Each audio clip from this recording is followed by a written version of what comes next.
Hello everyone, I'm Mandy Lockley and welcome to On Purpose Astrology. Today I'm going to be talking about the new moon in Leo and some of the other aspects that are happening and astrological events generally that are happening around August time, up until sort of middle towards the end of August. We're nearly at the end of July now, of course. New moon in Leo. And also I'm going to be talking a little bit at the end of this video about the Lion's Gate portal that many of you, particularly if you are spiritual in any way, you might have heard about the Lion's Gate portal, or you might have seen things on social media about the Lion's Gate portal. Happens once a year. What is it? What does it mean? And how can we use this special energy, this special spiritual energy, the spiritual sun?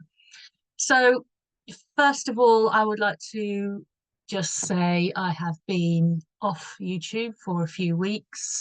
I haven't been posting my regular videos. I usually do at least one a week. That's because I've had a bereavement and I've needed a little bit of time offline to process what's happened and my emotions. I just thought the new moon now is a good place to start a new beginning, a fresh beginning. The new moon in Leo has a positivity about it as well. It's all about the heart, but we'll talk about that anyway. So before we talk about the new moon specifically, the new moon is going to be on the 4th of August. A couple of days before, which is the 2nd of August, we have Venus at the end, towards the end of Leo, is in a square to Uranus in Taurus. It's a fixed square. Fixed squares are, as you would expect, fixed. They show you where we might be stuck. They show you where we might need to let go. They show us where we are committed, where we are loyal. Leo and Taurus are certainly incredibly loyal signs. But with the Uranus there, it shakes things up. So this is a very, very short, it's really only for a day or two, but the 2nd of the 8th. So sort of the 2nd or the 3rd, or really maybe even the 1st of August, we might feel the energy, we might be questioning loyalty and commitment to our values, to our relationship, very Venusian things. Might shake up your fixed values where you might need to change, where you might need to soften. Venus tends to soften anything that it touches. Uranus tends to question and shake things up. Uranus wants us to have more freedom, more flexibility, perhaps even more independence. So it's a time really to sort of give yourself a little bit of space, to think. It's not really a time. A Uranus can sometimes make things feel urgent. We have these feelings come up, that changes come up. We might want some freedom. We might want to run away. It's a short-lived aspect. So take some time to just think about it, because before you act, because in a couple of days afterwards, you might have a completely different view. We are in a time where views, opinions, and ideas and decisions are in a very changeable place, and we'll go into that as well. So connect to yourself with love, connect to your values. Give yourself a little space, as I said, a little bit of personal freedom if you need it. And maintain your integrity, connecting to your higher values. What are those higher values, things you really believe in, you really live by, in a way of integrity? So also we have Mars in Gemini. So Mars went into Gemini on the 21st of July, and it will be in Gemini until the 5th of September. So what's that all about? Social media, the internet, information, connecting, fast-paced events, lots of news and information coming at you. We're already feeling that. They say a week is a long time in politics, don't they? And we've had so many political shocks and changes already, things changing and shifting very quickly. Competing desires on a personal level, competing desires. Gemini sees things two ways generally, or multi-ways. It's adaptable, it's changeable. So what are your competing desires? What are something that you desire, and then there's something else that might be in competition with that? Mars can be about competition, of course, and about desires. Think about that. Think about which way to go. try and get out of your head a little bit. Mars in Gemini can really put you in your head. You're thinking, the ideas are coming thick and fast. You have a different idea, a different opinion on a different day. The energy can be really scattered. Gemini, of course, is adaptable, it's versatile, it's quick-witted, which are really good, good sort of aspects of Gemini. But that scattered energy and being too much in your head, watch out for that. Watch out for acting impulsively, because you're changing you'll change your mind. You may change your mind with Mars in Gemini and what to act on. So try not to act too spontaneously, try not to act too impulsively. You know, it's might be difficult as well to maintain your focus. There might be too many distractions, too many things. You know, the mind is kind of going to be alive with this Mars, and you know, be careful what you say, think before you speak. Gossip, rumors. Where do you get your news from? Where do you get your information from? Where do you get your rumors and gossip? Please try and discern. Discernment is a really good word to help you with Mars in Gemini when things come up that might be confusing, that might be too many questions, too many answers, too many choices, too many opinions. Where do you go? Well, discernment is really useful. Trying to focus, trying to get rid of some of the distractions, sort the wheat from the chaff, as they say. You know, what seems massively important today, remember, might not be that important tomorrow. This idea of trying to maintain the perspective. You know, it might be irrelevant what's bothering you, what's worrying you. You might be worried if you don't act quickly, or you might be worried if you let someone get the better of you, or someone insult you, or someone upset you verbally. It might not be that important tomorrow. It's about discernment and keeping the perspective. I found a very useful technique for trying to maintain the perspective. And we all lose the perspective. I have a lot of Gemini in my chart, and it's very easy to lose the perspective when you're really stuck in your head, when you're stuck in your mind, when you're stuck in your emotions. As I said, I've been going through a challenging time very recently, still ongoing, really, and it's part of the process for me has been trying to find that stillness, trying to find that perspective, trying to find that still point with myself.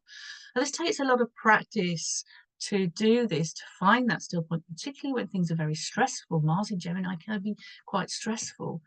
About being the observer of your own thoughts and feelings. Well, how does that work? Well, I tend to imagine that I learned this technique a long time ago from a spiritual teacher. And he said that try and observe what's going on. Yes, you can easily get caught up in your emotions. Yes, you can easily get caught up in your thoughts. But try and develop a space within your mind. I tend to think of it as the back of my mind here, just right at the top of the back of my mind. It can be anywhere, and you can use a different analogy, a different metaphor, a different symbolism, as a kind of Buddha figure, sort of sitting cross-legged in the back of my mind, just observing.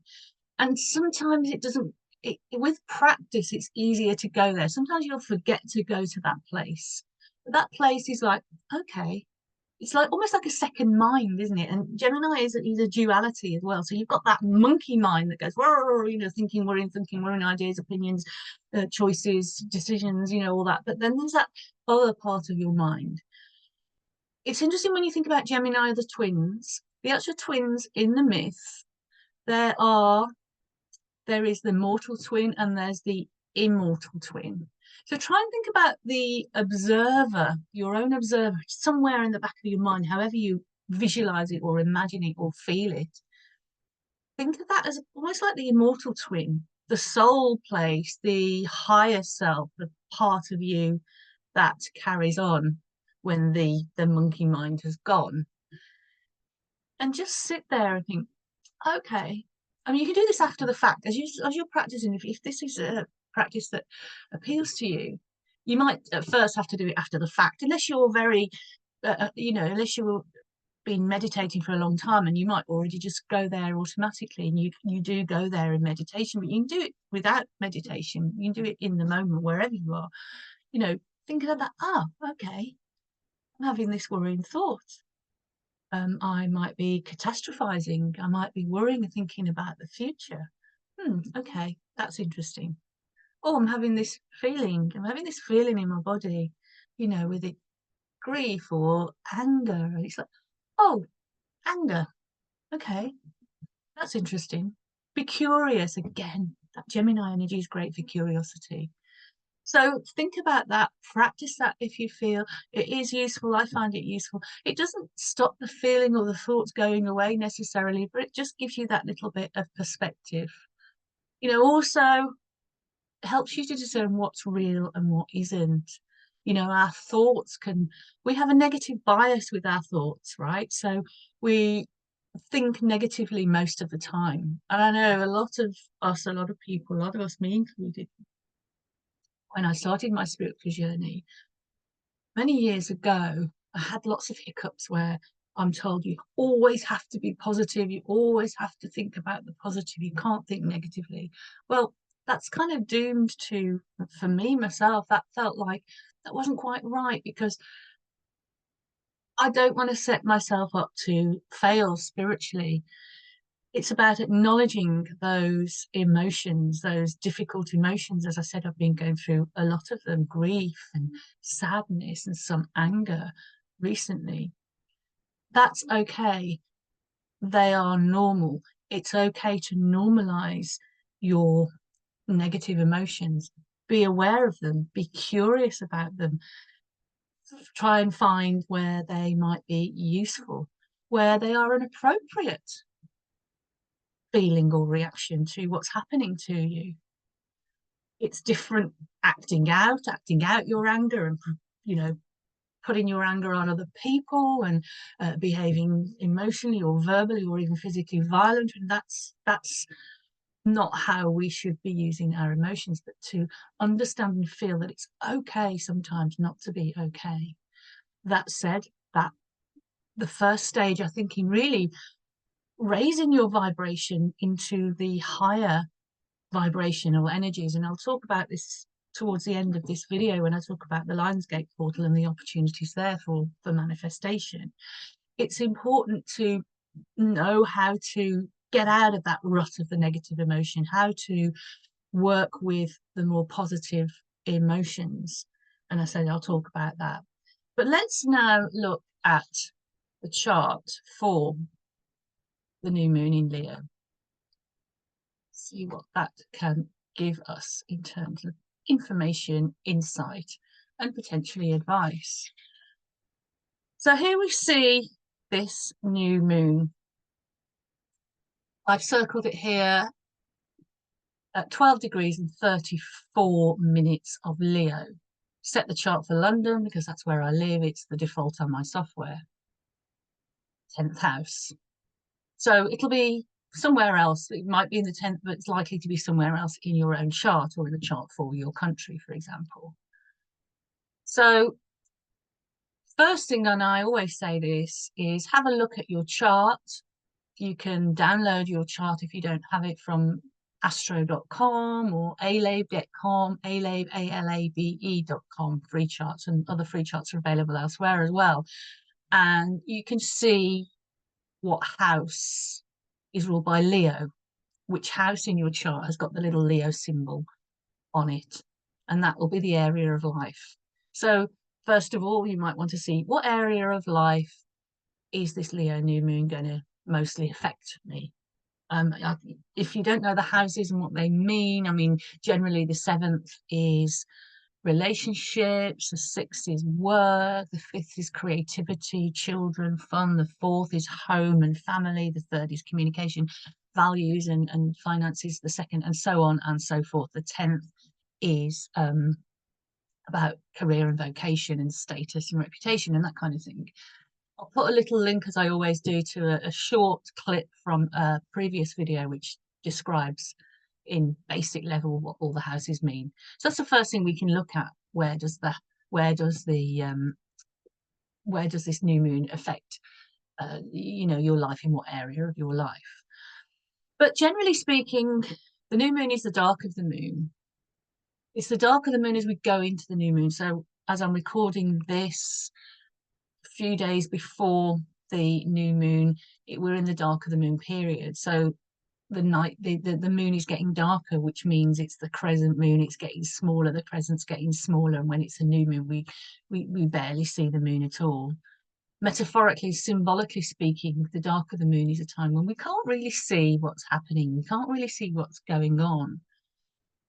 When we have the full moon, which, as I said, I didn't do a full moon video, as I've said, the reason why. That's when you have that full light and you can really see what's happening, you can really see what's going on. But the new moon, we don't really know yet. It's a time to rest. It's a time to plant seeds. It's a time to set your affirmations or your intentions for the month ahead. In Leo, it's about creative expression. Creative expression. The sun is creative expression. There would be no creativity, there would be no creation without the sun at the center of our solar system. That's what Leo's all about. So where can you stand in the spotlight confidently? Where can you lead? Where can you find the courage of lion, the courage of Leo? Think about these things. Think about these things when you're contemplating this new moon period. You might not know exactly where you're going, but you can certainly start to plan and plant seeds, as I said.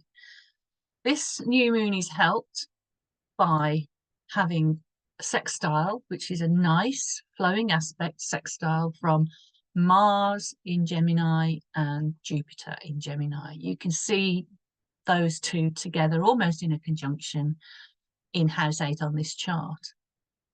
So I've already talked about some of the themes for Mars in Gemini. Adaptability, let's think of the positive ones.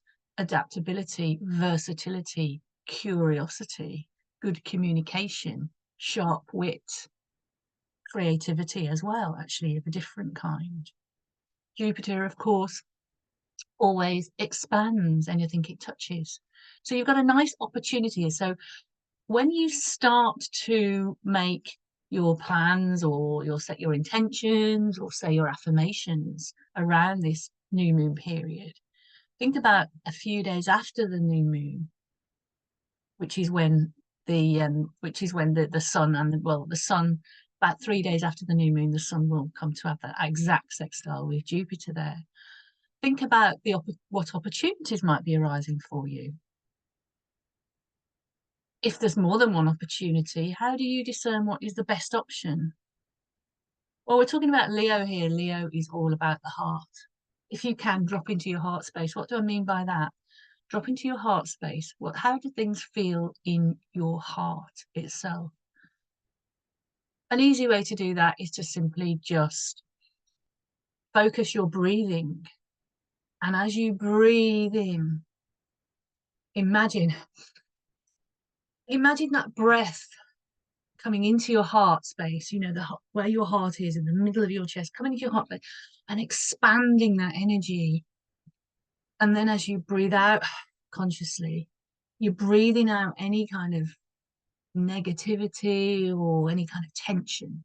So you're doing a kind of relaxation exercise for your heart, which opens up your heart space, which opens you up to discerning what might be best for you, what you feel in your heart. The heart space is about love. It's about compassion. It's about forgiveness. It's about gratitude. It's about all those lovely things. This is what is the real best part of Leo. It's all heart. Leo is all heart. So when you're faced with choices, you know, your head, as I've already talked about, this Gemini energy with Mars in Gemini, all these choices, how I'm going to act, what's the direction I'm going to go, which am I going to go for this? I mean, I've got to go quickly, I've got to do this quickly, etc., etc., etc. Take some time to go to your heart center, because this also helps you when you're in your heart center. It also helps you to open up your intuition. So you're not just making a decision. Yes, that analytical mind, that monkey brain, or that more positive analytical brain, which might be weighing up the options, or what might the result be, might be the result if I take this direction or that road. You can't really tell with the new moon, but we can still go into our intuition. So just a few days after the new moon is the best time to sort of, when you're faced with opportunities and decisions, to start this sort of heart-centered process of trying to make decisions. You also feel into your gut, into your solar plexus as well. How does it feel? Three heart, we actually have three brains. We have our brain, we know all about our brain and the synapses and the neurons. We also have neurons in our heart and in our gut. So there's that three brain. And if you can learn to use all three brains to listen to your mind and listen to your tuning to your heart and listen to your gut, then you're in a good place to make measured and appropriate decisions. So mental courage and confidence. This is another thing that this really nice aspect brings, this nice sextile aspect to the new moon from Mars and Jupiter brings. Courage, having confidence in your ideas and your opinions, because you need confidence to go forward. Be aware that the new moon, excuse me, where's it gone? There we go. Be aware, oh, I'm just flicking all over the place. It's funny, as I've been recording this, I've been noticing little flashes, little orbs in the background of my screen as well. I don't know whether they're going to come up on the recording, but very interesting. I'm very connected to my spirit guides at the moment, actually, so I've been doing a lot of work with them. They've really helped me through these difficult times. But the new moon is in a square to Neptune. Oh, this is very Neptunian of me, isn't it? Very Neptunian of me here. It's not in a square to Neptune. Why did I write that down when I was preparing this an hour ago? This is a Neptunian process. Obviously, I'm still feeling a little bit dazed and confused by what's been going on. So we can kind of ignore that. So don't worry about that. But the other thing that's going to be happening is that Venus goes into Mercury. Venus, we can see there also in house 10, just next to the new moon. It's at the very last degree of Leo. So the day after the new moon, which is on the 5th of the 8th, it goes into practical Virgo. So again, when we're thinking of making decisions, we might be thinking about practical, acting on decisions that we've made or plans that we might have made during the new moon, while Venus is in Virgo. What are the practical solutions? It's an earth sign. Common sense. What are our common sense values? What really works for us? Virgo isn't the easiest sign for Venus. It can feel difficult. It can feel like criticism. You might feel quite critical in relationships, for example, or you might find other people are critical of you. So that's quite difficult.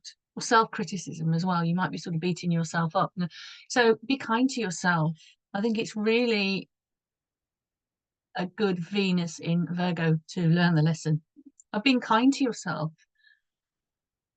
Let yourself make tiny mistakes that don't matter. We've already talked about how sometimes something will seem really important, something massive to worry about, and then a couple of days or a few days later, you think, oh, why did I waste energy on that? Again, why waste energy on worrying about things, those little things, those little trip ups that you might make? Make amends if you need to. If you, with this Mars in Gemini, you might have these sharp words, you might say to upset someone or spread some gossip that turns out to be, upsetting. You can make amends, to relationships, you can make amends, of course. Then, of course, the same day as, and you can see it in this chart actually, for the new moon chart, you can see 4 of Virgo, you have got Mercury in Virgo, and that little S means that it's about to go retrograde. So the day after the new moon, the 5th of August, Mercury goes retrograde. It goes all the way back to 21 degrees of Leo. So think back over the last 3 or 4 weeks, because there might be things coming up that happened over the last few weeks as well. This Mercury retrograde is about Mercury retrograde is about redoing, revising, reflecting, anything with a you're going over old ground. It might feel like you're having to go over old ground. Rest, REST, rest as well. It might be a change of mind. We talked about a change of mind is very possible at this time, a change of mind. So let's see where we go with that. It goes direct on the 30th of August. Now, I don't want to overplay Mercury retrograde. You might find, because I think it's very well, Mercury retrograde is one of the most well-known and well sort of documented sort of astrological events. There are 2 or 3 Mercury retrogrades a year, last for 2 or 3 weeks each time. It's a fast-moving planet, so things move fast. But just be careful. Mercury in Virgo really does help you to sort of cross the I's and dot the T's, or the other way around, cross the T's and dot the I's. And then when it goes back into Leo, again, you can think about, well, what's that heart? What's that heart space there? How can I put heart into it? How can I be creative expression again? When I was coming up with solutions to problems or making decisions, perhaps I can be a little bit more creative as I'm going forward. So that's a good way to deal with that. So also we see here on the chart, at the bottom of the chart here, you'll see that Pluto has gone back. It's still going backwards. It's going to go back into Capricorn for the last time in our lifetime in around September till November, and then it'll go back to Aquarius again. So it's 0 degrees of Aquarius at the moment, and in this chart for the new moon. What does that mean? Well, it's at the degree of the Jupiter-Saturn conjunction of 2020. That's 4 years ago, nearly. Why does that matter? We ask, why does that matter? Well, it matters because for 2 reasons. It was the Jupiter-Saturn conjunction was at 0 of Aquarius, as I said, in December 2020. The start of a new 20-year cycle for Jupiter and Saturn. I'll talk about what Jupiter and Saturn mean in a minute when they're together. And there's a whole video, actually, if you look through all my videos, you'll see videos, at least one video, which I talk in depth about the Jupiter-Saturn conjunction and Jupiter-Saturn in general. So Jupiter, Saturn, 0 of Aquarius, and Pluto is there now again. And it will go back there again as well, actually, early in the new year. So it kind of triggers that Jupiter-Saturn thing. We can probably see a lot of Jupiter-Saturn influence when we think about, world events and politics. It's Jupiter-Saturn is a very, very very good aspect, very useful aspect for looking at mundane astrology, which is the astrology of world events. The start of the new cycle, as I said, the new 20-year cycle. And in the 4 years, look how politics has changed. The reason I'm flagging it now is because Jupiter and Saturn are now in their square aspect. So the first major aspect since the conjunction of 2020. What does that mean? Well, we get to see the results, some of the results of the path we have taken collectively, but also personally, if it touches your chart. But collectively, the path we've taken, how's that working out for us? Well, we can see lots of changes going on. We can see changes politically. We've had a changing of the guard in the UK. We've gone from 14 years as a Conservative government to a Labour government that have just come in with a landslide. We've seen huge changes in other countries politically. We've seen massive changes in the USA with the election coming up in November, which is interesting, that timing for November, because of course we have then Pluto, after its retrograde back into Capricorn, it's going to be going back into Aquarius and staying there. The other thing that's important about this Jupiter-Saturn conjunction and this coming square is that not only is it the start of the 20-year cycle, it's the start of a bigger cycle that will last more than 200 years, which is the air mutation, which means that for the next 200 plus years, every Jupiter-Saturn conjunction will be in an air sign, which is Gemini, Aquarius, or Libra. Why is that important? Well, we are now in the information age, we're in the technology age. Previously, the previous got a couple of 100 years or so was the Earth mutation. So all the really important Jupiter and Saturn, these important Jupiter-Saturn conjunctions were all in the Earth signs. And that was when we had the Industrial Revolution, the use of fossil fuels on a massive scale, and how the Earth has changed. And then between 1980 and 2020 was a transitional period from Earth to air. And that was when we saw the technology coming in, mobile phones, the internet, and also we saw the results of the mining of fossil fuels and what's that's done to the planet, to the air that we breathe and the water and the weather, all that stuff, that air stuff, we associate we associate air with the sky gods and all that kind of thing. So that's really interesting. So what does Jupiter and Saturn signify on that level? Well, Jupiter and Saturn on a personal level, but also on a mundane, on a more world level, is about purpose. So what is purpose? What is our purpose as human beings? How do we serve our purpose?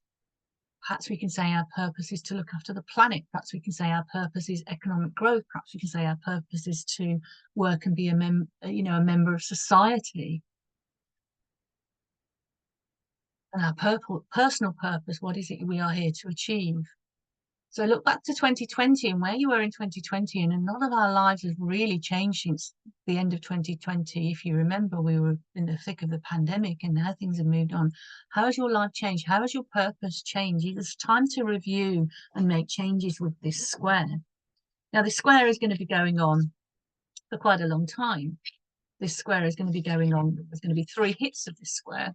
I'm going to just turn the off for now. There's going to be a few hits of this square, so it's going to be going on really until spring 2025 or autumn 2025 if you're in the global south. So what's your purpose? Now, how has that changed? How can you move and step more into a purpose that's going to serve?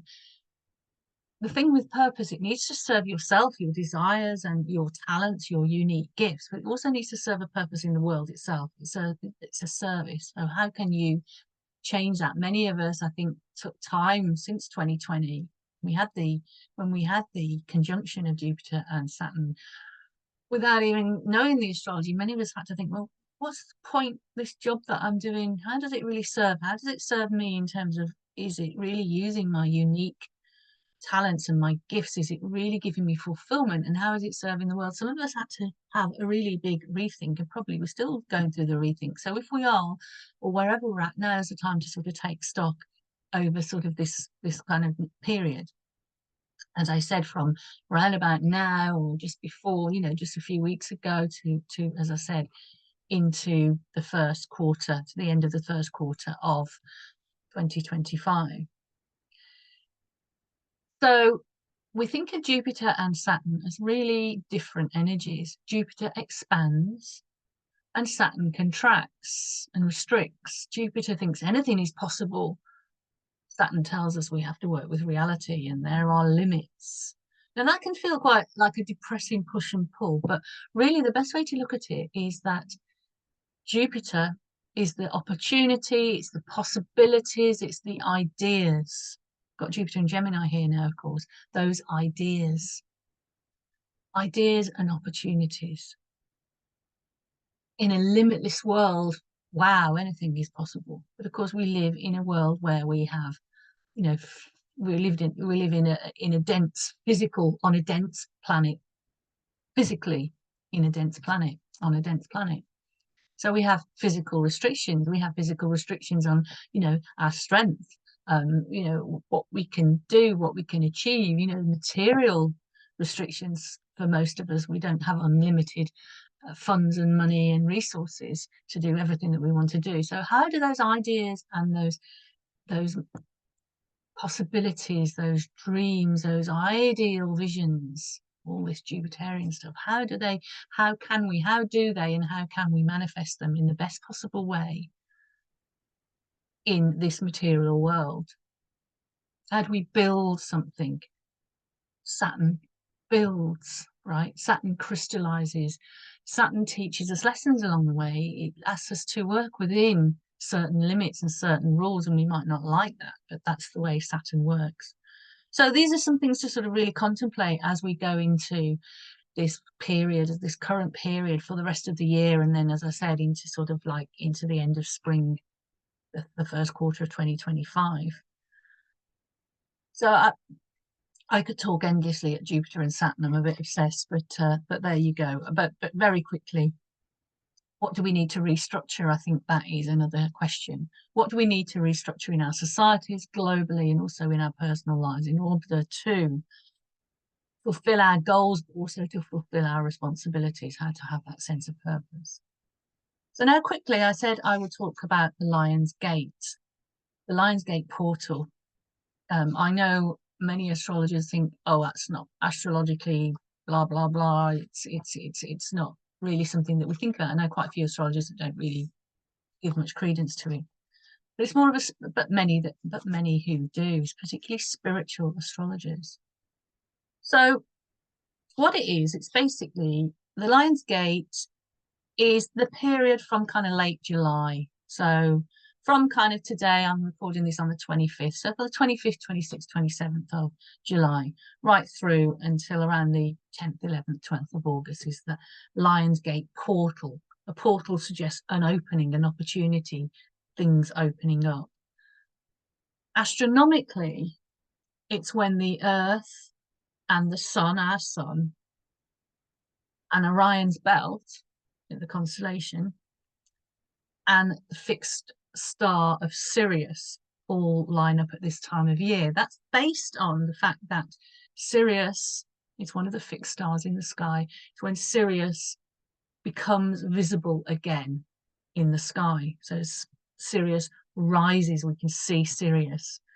Sirius is important because it's the brightest star in the sky. And I said this is a spiritual thing. So it's known to some as our spiritual sun. Our physical sun warms us and gives us light and gives us life. But Sirius is seen by many as the spiritual sun. Certainly in ancient Egypt, when Sirius rose, that heralded a time where there was abundance and fertility and growth and harvest. But the star Sirius is associated with wealth, and as I said, abundance, fortune, fame, good luck in astrology, confidence and boldness, perhaps even a little bit of hubris. The Lion's Gate portal peaks on the 8th of the 8th, the 8th of August. You know, that's again a kind of numerologically spiritual, the 8th of the 8th. How can we use it? Well, it's associated with the sacred. What is sacred to us? How do we manifest the sacred? How do we observe the sacred in our lives? How do we find sacred moments in everyday life? What is sacred to you?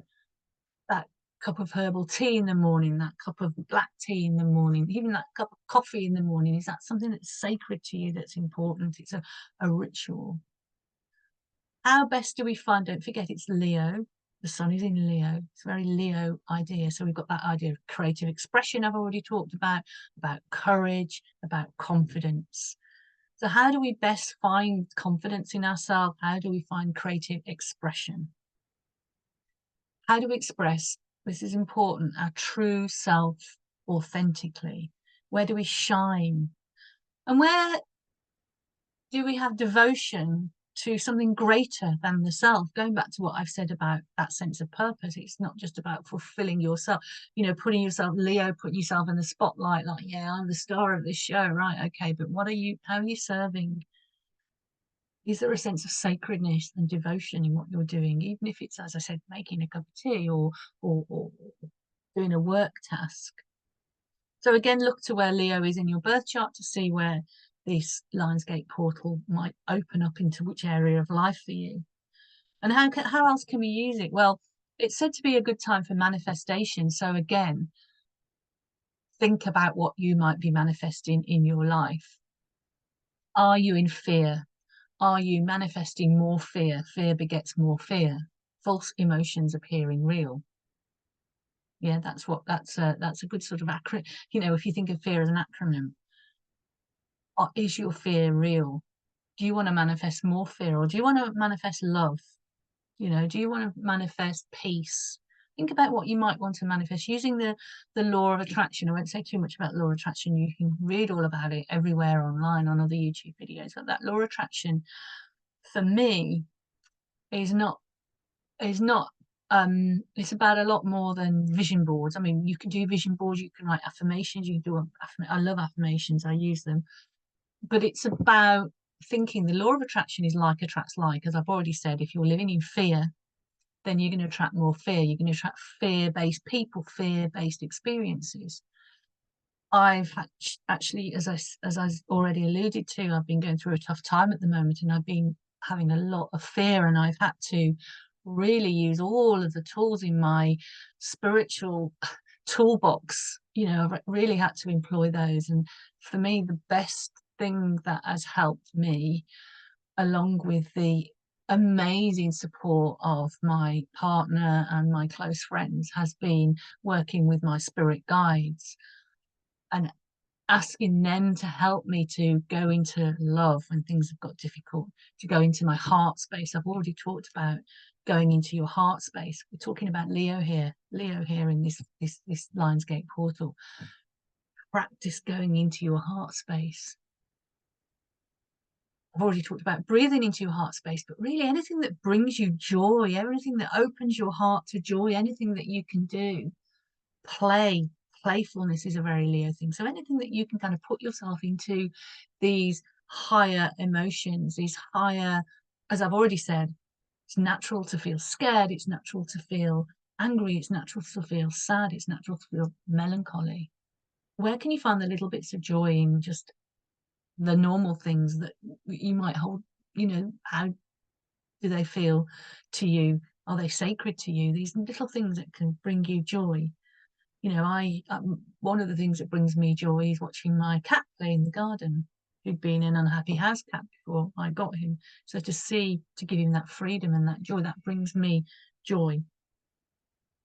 So the reason I'm sort of talking about this is because like attracts like. That's the law of attraction. So you might think, well, I want to attract a new job, I want to attract a new partner, I want to attract a better relationship with family or with friends, or I might want to attract sort of a new image for myself, a new look, a new hairdo, or whatever you might want to attract into your life. But remember that energy matching, so like attracts like. So the higher that you can raise your energy and raise your vibration just by focusing instead on love and sending love. I think it's quite a nice exercise to send out love as well. I do an exercise where I breathe into my heart space and I want to send out love, maybe even especially to people who I've had difficulty with. That might have been less than kind, for example, where I might have been less than kind. That self-forgiveness comes into it, that forgiveness of others, and then the roots to that is just by asking your heart to help you feel love, sending that love. How do you send love? Well, you just ask to feel the love, and then you ask for that love to go out there for the highest and greatest good. It's as simple as that, it's as simple as that. And then when you can do that, a lot of the time, some of the time, or even most of the time, then you will attract loving experiences back to yourself, and then you will give more loving experiences out to others and to the world, and you have that sort of that energy matching. I hope that makes sense. I hope you enjoy this new moon. As always, we have a lot of very intense astrology going on at the moment. So please look after yourself, be kind to yourself, and remember to always be in a space of love and kindness to yourself and to others. So here is the final slide here. Thank you for watching. Subscribe below, check out my website on purposeastrology.com. Thank you for listening. I know I probably haven't been as bubbly and as jolly, or I got all Neptunian, square Neptune. I don't know where I got that from, but there you go. That is how Neptune works. It kind of tricks you and deceives you a little bit, and you get a bit confused. But never mind. Do forgive me. I do feel recording this video that has been quite a spiritually healing experience for me, though, and I hope you can see that, and I hope you can get something out of it, and I hope that this video does help you with your month ahead for the month of August. As always, with love and with love and with more love from the heart. Goodbye. Thank you.